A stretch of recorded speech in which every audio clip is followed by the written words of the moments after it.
Thank you for continuing to support Grace Ministries EX. Today, Elder Troy McAdams will continue his study. Ready, reset, flow. My name is Troy McAdams, and I'm one of the founders, along with my wife Karen, of The Kingdom Mission, or TKM.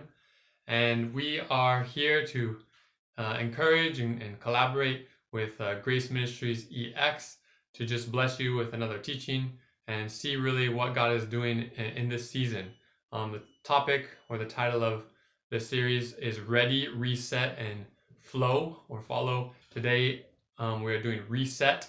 Yesterday we got ready, so if you didn't catch the video last time, check out the Grace Ministries EX YouTube page, and you can find that video on getting ready and getting our hearts ready and set for God's work. Today we're going to look at reset. Question, are you ready to get in the mold? What does it mean to be molded and formed by God? I mentioned some questions to be thinking about in the blog post. First, what elements of my life have been reset this year? Secondly, have I seen any areas of my life that I have given over to God, offered it to the Lord, and that He has redeemed those things? And third question, what areas of my life maybe am I a bit hesitant to surrender, that I hold on to a bit close, maybe for fear of losing, for fear of something going wrong, being out of my control? So I wanted to pose these questions at the beginning and encourage you that surrendering does not equal loss, but it is a reset that allows God to put us in the correct soil and develop the right characteristics for us to grow and for us to be more effective in the long run.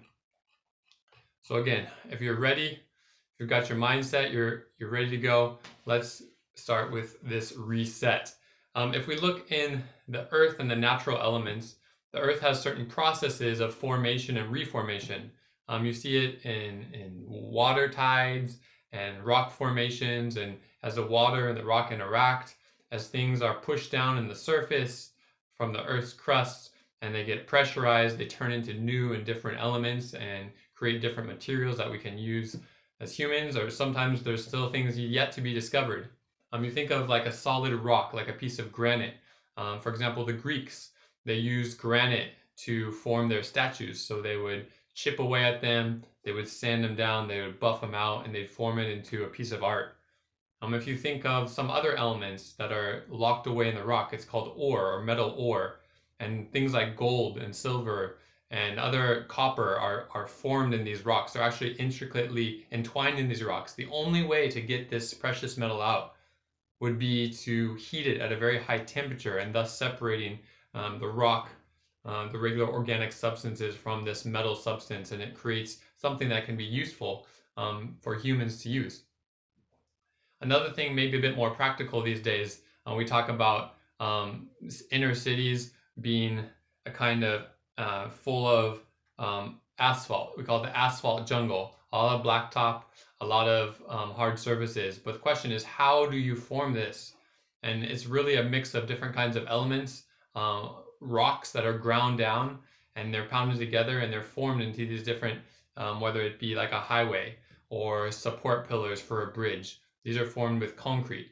And so if you look at how this is formed, really it's a combination of elements of water and tar and sedimentary rock and ground up rock, and you make cement, and these things are molded together to form something that is even greater than itself. And so as we begin to look at these substances and these things in nature, we can begin to look and learn about how God could possibly use the elements in our life, use the experiences and the hurts and the successes and all these things that are around us, and really form us and mold us into something even more useful than originally that we had, or even that I have now. Maybe I have certain things in my life that I'm passionate about, certain things that I'm ashamed of, that things that have not gone well, things that have gone great, things I'm good at, things I'm not good at. And God uses all this material, puts us through a process, and if we submit our will to His will, He makes us into something much more beautiful and much stronger for His use. The Bible says, pray that you may be vessels of honor, vessels that are used for the Lord's purposes. So these things represent some of things that are already formed in you, things that represent your upbringing, your family history, things you've experienced, things that have made made you who you are. Maybe those things that we consider to be part of our identity, those things which are deep inside of us and not easy to bring up. Maybe we're even unaware of them, but they have a strong influence on our character and our personality and the way we interact with people, the way we think about things. And I want to make sure that it's not God's goal to break us. It's not his goal to take us down, but it is his goal to make us. It is not his goal to see us or to have us suffer. He's come that we may have life and that more abundantly. But in 1 John 5:10, it says, "And after you have suffered a little while, the God of all grace, who has called you to his eternal glory in Christ, will himself restore you."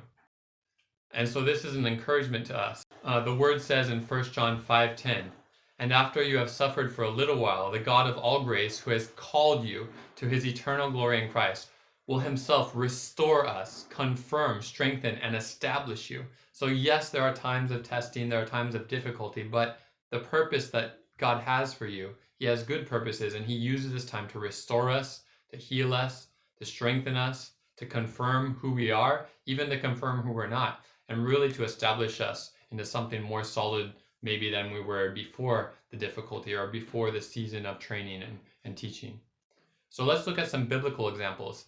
If we look in Jeremiah chapter 18, it talks about a potter and how he forms the clay. And if we look, God calls us clay. He took Adam from the dust of the earth, from the clay. His name was Adam, or ruddy, made from red earth. And so how does this process, what does it look like? Chapter 18, verse 1. "The word that came to Jeremiah from the Lord, arise and go down to the potter's house, and there I will let you hear my words. So I went to the potter's house," said Jeremiah, "and there he was working at his wheel, and the vessel he was making of clay was spoiled in the potter's hand. And he reworked it into another vessel, as it seemed good to the potter to do." So he's making a vessel, he's building something, he's forming a person, but something went wrong, whether it be the environment, whether it be the temperature, whether it be something else that came up and hit the vessel off the potter's wheel or damaged it. So he said, okay, it's spoiled. I'm not going to throw it away, but what I'm going to do is I'm going to reform it. I'm going to rework it into a new and a better vessel with the intent of having it serve a greater purpose.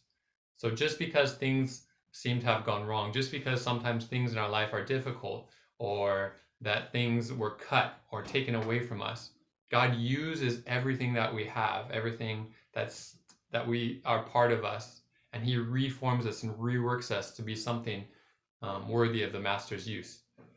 So the Lord continues to tell us what is this process of building and rebuilding. So we looked at John 15. This might be a familiar chapter for a lot of you.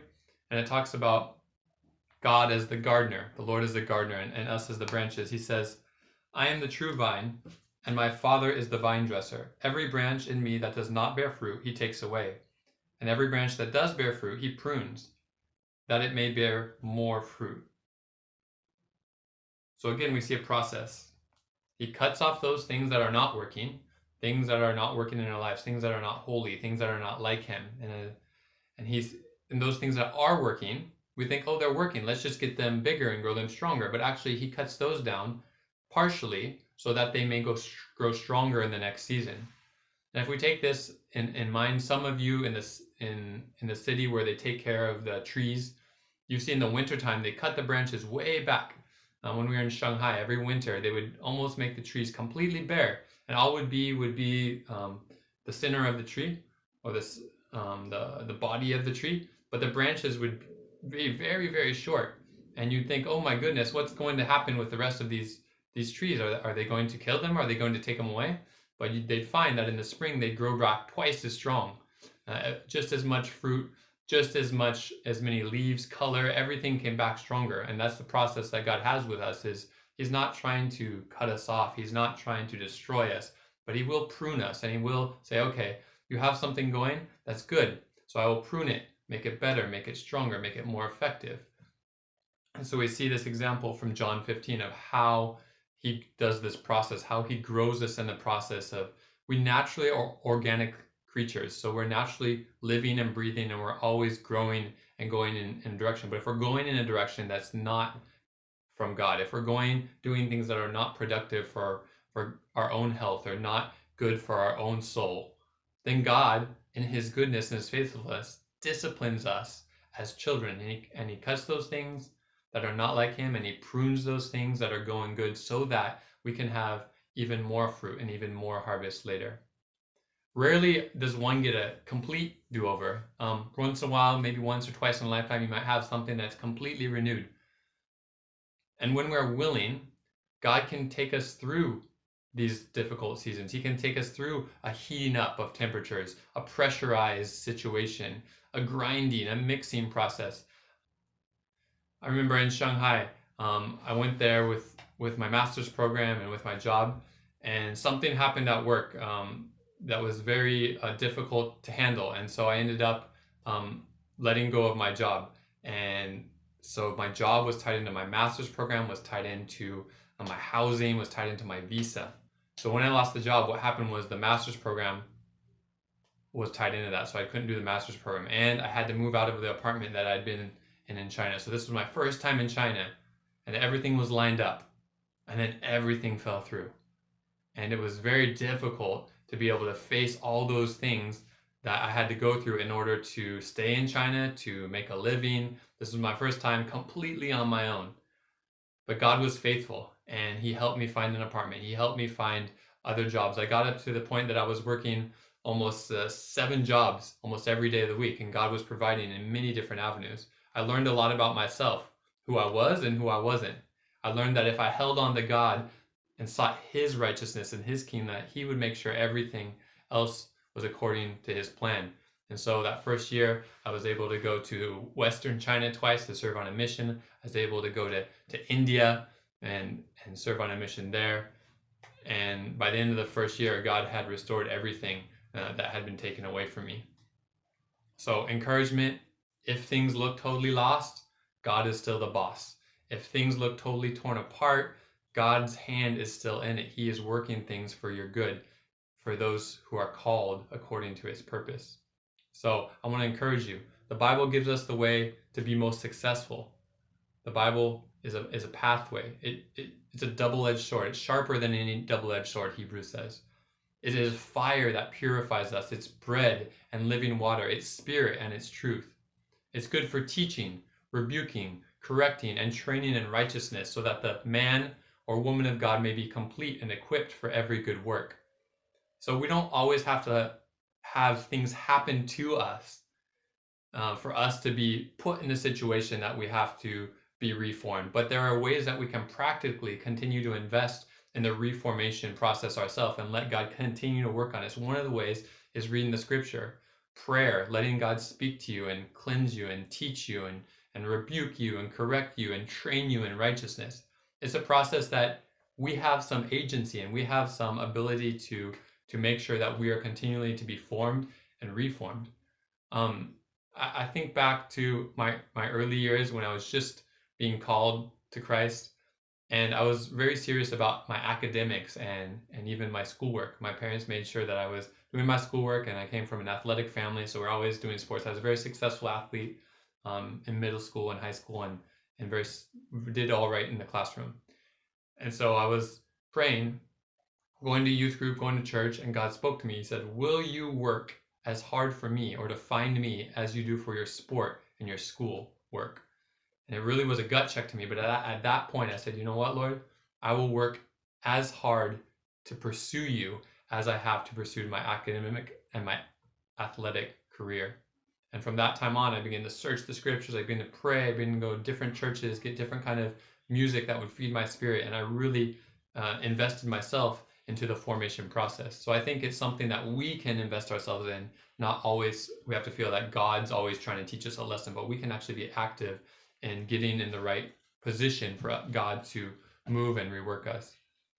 So now, while God has given us His word since the beginning, from the time before time until the Old Testament and the New Testament, from His grace over the past 2 millennium, secular scholars have just been catching up. Professor Carol Dweck at Stanford University, she's in the psychology department, calls the optimal position the growth mindset.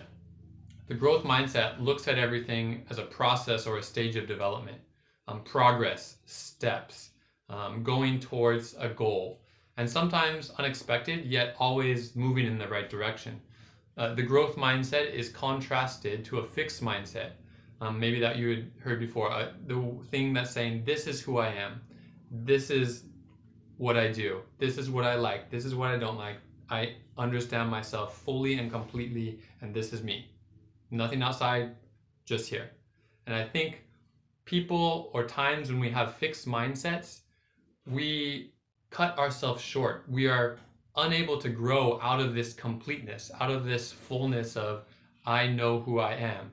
Yes, we should know who we are, but never to the point that we exclude the possibility for God to sharpen us, to form us, to shape us. Sometimes it's personal awareness or a degree of wokeness, that we think we have such a clear understanding that we understand the whole of the world according to the way we think. Or even on the opposite end of wokeness, maybe the establishment. Oh, I'm part of this family, this group, my group, and this is how we do what we do, and this is what we follow. Even group identity, past experiences which have formed us, or even forms of knowledge. Sometimes we can get so many degrees that we burning up on the inside. We got degrees for everything, degrees of knowledge, academic success. Sometimes knowledge can hurt you, even biblical knowledge. If we go too far into the letter of the law and not understand the work of God's grace and His Spirit and as He moves, we can limit ourselves and start falling into this fixed mindset. God says, behold, I will do a new thing. He's making all things new. The Spirit is like a creative wind which blows wherever it pleases. While we might have tried before to codify and define the limits of how God works, the Spirit moves where it pleases. And so we walk with Christ as walking afresh each day, as taking our experience with Him and growing deeper and learning more of what He wants for our life. So now I'd like to focus on the mold. We're going to talk about what is the mold, what is a mold, and how is it formed. So we talked a bit about concrete and how it can be formed by grinding down the rocks, by adding water, adding air, adding some cement or adhesive subject. Also last week you might remember that we talked about the formation of a pencil and how the wood is shaped and the lead or graphite is put in between and how it's sharpened to be used as a precision instrument. Today I wanted to highlight maybe even how life and circumstances can break us down or shape us. There are a lot of people in the Bible who had different processes, right?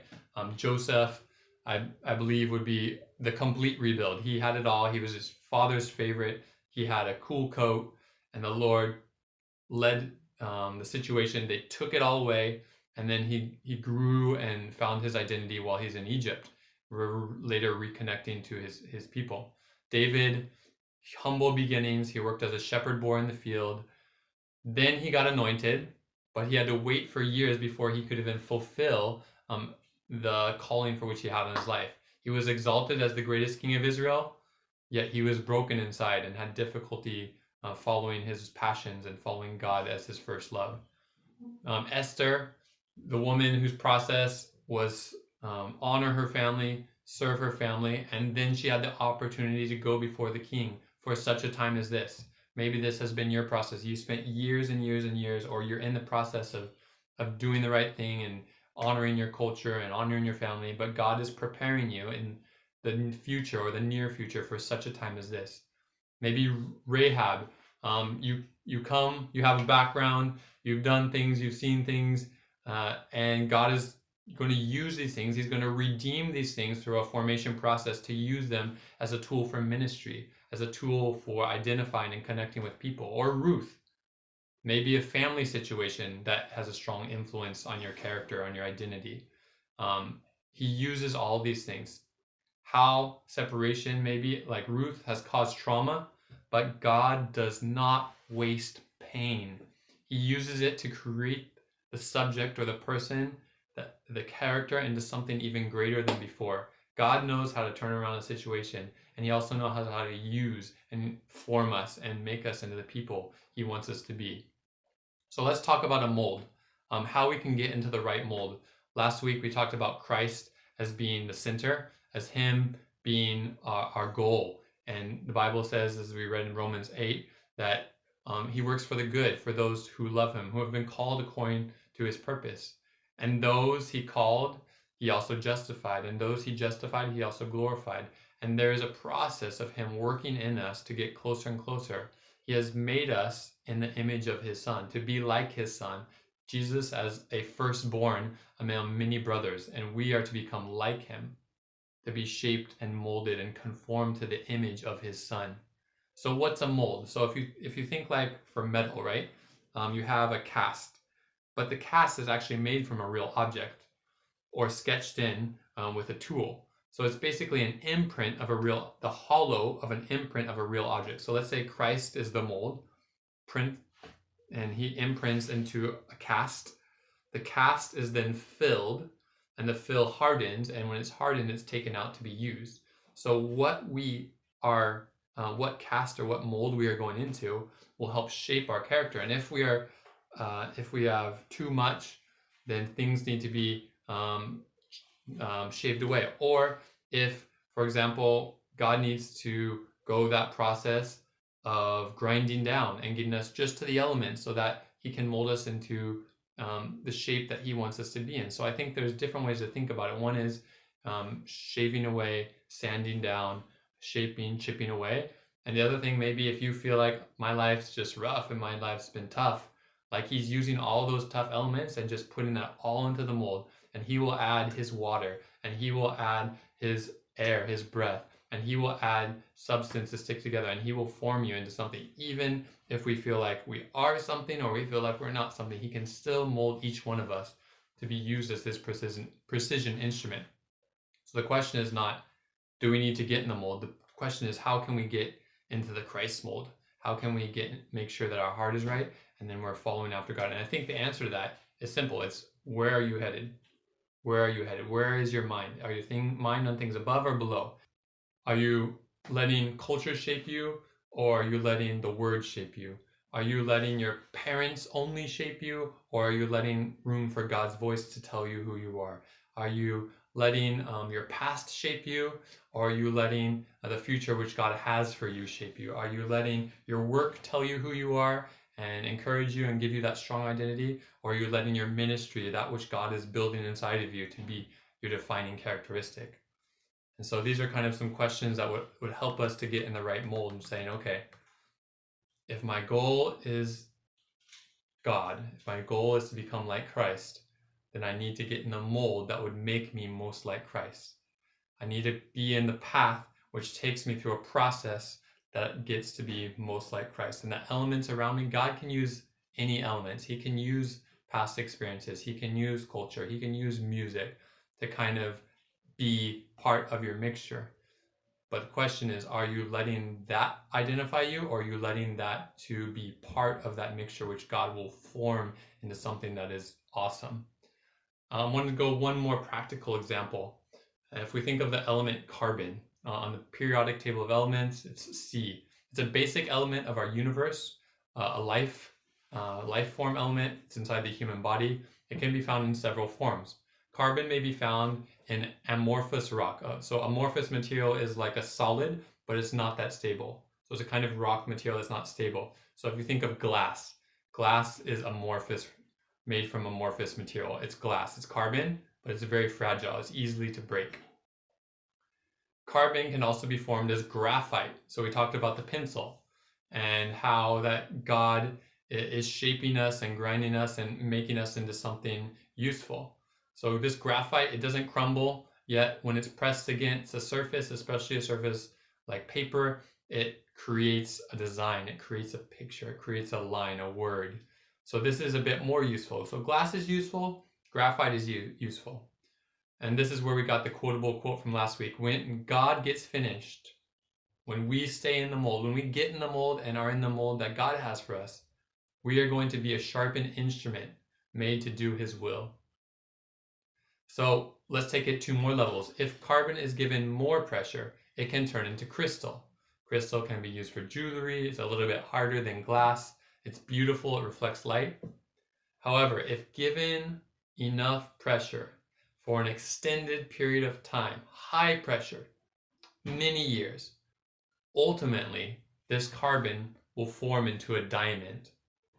A diamond is shiny like crystal, it's transparent like glass, but the quality of a diamond has had so much more molding and so much more forming and so much more time and pressure that it becomes this substance that cannot be broken. It becomes this beautiful element that people want to have a part of, that people want to show on jewelry.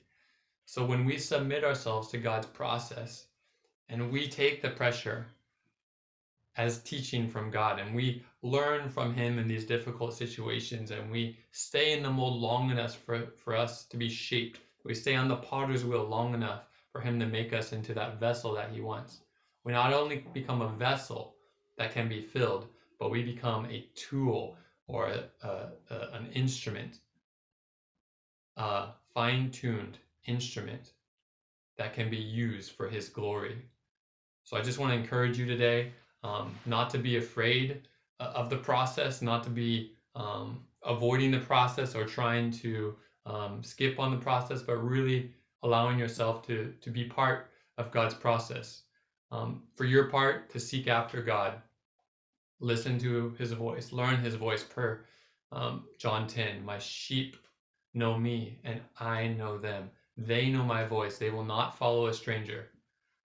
They will not follow anyone else, but they will follow me. And as we get into the mold and we get ourselves ready to get in the mold, we understand that God's creating in us something that cannot be broken, that He's creating in us a character which will shine like the noonday sun when He puts us before kings and leaders and community leaders and church leaders and even children. They'll be able to see the quality of what that God has been building inside of us. And so now that we're ready, it's time to reset, to get in the mold and let God shape us, become teachable, become growth set minded, having a growth mindset, and really the sky's the limit. God can use someone who commits their life fully to Him, and He can use us in a great way. Each of us together create a beautiful picture of Christ, and individually, I want to do what I can to be part of His greater picture for this world. Thanks for listening. Don't forget to join us Thursday at 8:25 p.m. for our live discussion of this topic.